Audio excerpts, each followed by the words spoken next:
स्वर्ग का हकदार कौन? मरने के बाद स्वर्ग के द्वार पर 4 व्यक्ति खड़े थे।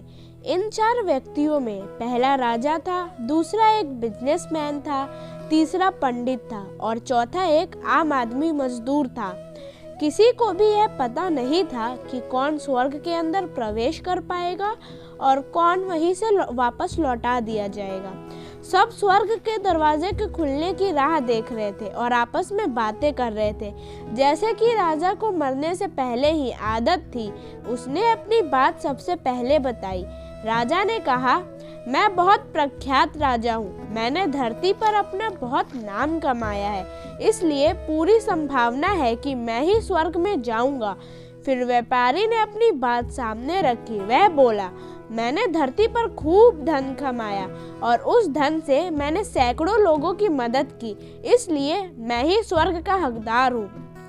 अब बारी थी पंडित की, तो पंडित ने मुंह खोला और सबको यह कहा, चाहे तुम जो कुछ सोच लो, लेकिन यह बात तो तय है कि स्वर्ग के दरवाजे खुलेंगे तो मेरे ही लिए।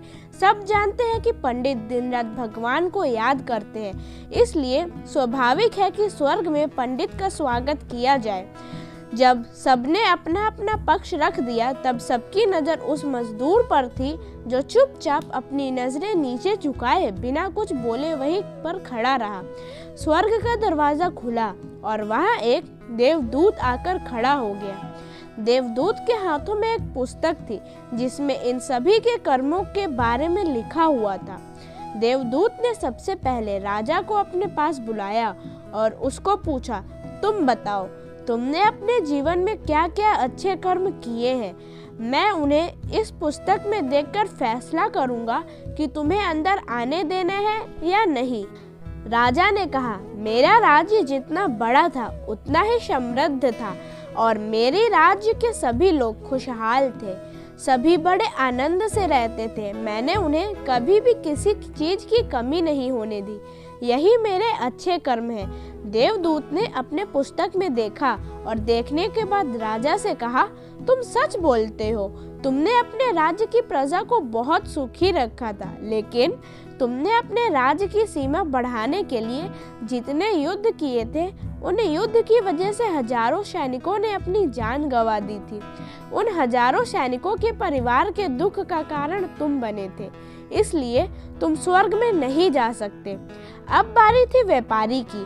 व्यापारी से जब देवदूत ने पूछा कि तुम्हारे अच्छे कर्म क्या है, तब व्यापारी ने उनसे कहा, मैंने सैकड़ों लोगों को खाना खिलाया है, कई आश्रमों में दान किया है, कई निश्चित लोगों के लिए घर बना कर दिए हैं। यह मेरे अच्छे कर्म हैं। देवदूत ने फिर से अपने पुस्तक में ध्यान से देखा और देखने के बाद व्यापारी से कहा, तुम्हारा कहना भी ठीक है कि तुमने बहुत दान धर्म किया है, लेकिन यह दान धर्म तुमने जिन पैसों से किया है, उन पैसों को कमाने के लिए तुमने ना जाने कितने झूठ बोले हैं, कितनी हेरा फेरियां की है और कितने मिलावटें की है, इसलिए तुम भी स्वर्ग नहीं जा सकते।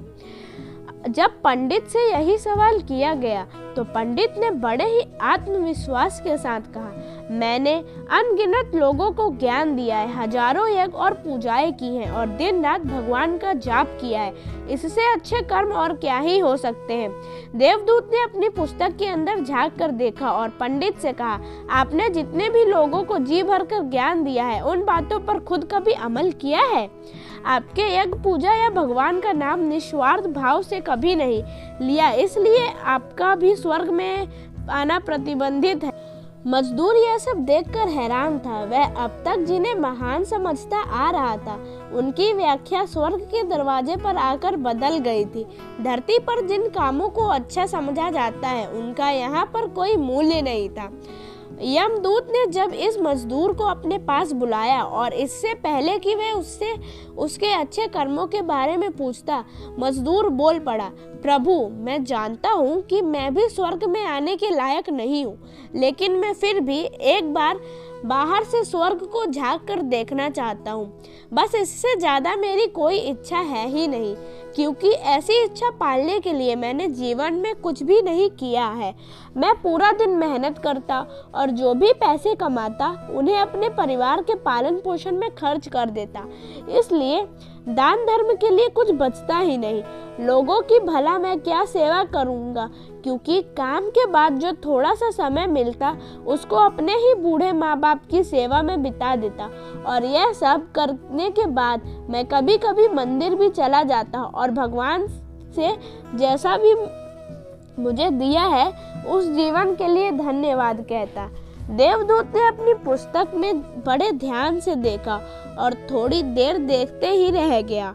फिर उसने मजदूर से पूछा कि तुम याद करके बताओ, तुमने कभी तो कोई अच्छा काम किया होगा। मजदूर ने थोड़ी देर सोचने के बाद बोला, हाँ, मुझे थोड़ा थोड़ा याद है। एक बार मैं बहुत भूखा था और मैं खाना ही खाने बैठा था कि एक बहुत ही कमजोर कुत्ता जो ठीक से चल भी नहीं पा रहा था, वह मेरे पास आ गया और मेरे खाने को देखने लगा। तब मैंने अपनी रोटी उसे खिला दी थी और उस दिन मैं खुद भूखा सोया था। मजदूर की बात सुनने के बाद देवदूत मुस्कुराया और मजदूर को बड़े सम्मान से स्वर्ग के अंदर लेकर गया। दोस्तों, अच्छे कर्म लोग मोह माया इन सब भाव में आकर नहीं किए जाते और ना ही उन्हें अच्छे कर्मों को की श्रेणी में गिना जाता है। निस्वार्थ भाव से किया गया एक ही अच्छा कर्म भी आपके जीवन के सारे पाप धोने की शक्ति रखता है। इसलिए जब भी मौका मिले निस्वार्थ भाव से और अच्छे मन से अच्छे कर्म किया करें।